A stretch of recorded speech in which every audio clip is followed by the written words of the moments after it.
This presentation is called How to Put Me Out of a Job, and the way that I advise you to do that is if you implement the following two things, then that should happen. If you do that, then the advantage is that you are more likely to be paid, and by inference I am less likely to be paid because you won't need me. Written agreements, bare minimum.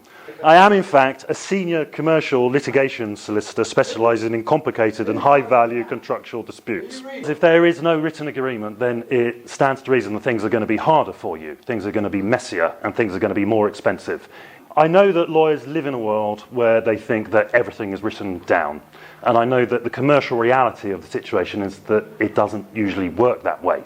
Okay, well, this dispute concerned an agreement that wasn't in writing, and it was an agreement made in the pub, and it was an agreement not in writing and made in the pub, and the contracting parties were completely pissed. Yes, and a year later, the share price did in fact go up to £8 a share, at which point Mr. Blue demanded his £10 million from Mr. Ashley.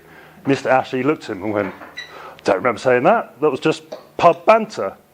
Do the bare minimum. Get an agreement in writing, preferably a contract, but at worst an email, which is acknowledged and then confirmed. In my opinion, I think that the contract or email, at the very least, must agree a scope of work and a payment of terms. It would be ridiculous for me to stand up and say what really could or should go in the contract. But I think just simply summarising it as a bare minimum to simply say, right, what are the two things I absolutely have to get on paper? It would be the scope of work, what am I doing, and what have we agreed that we're going to pay that for.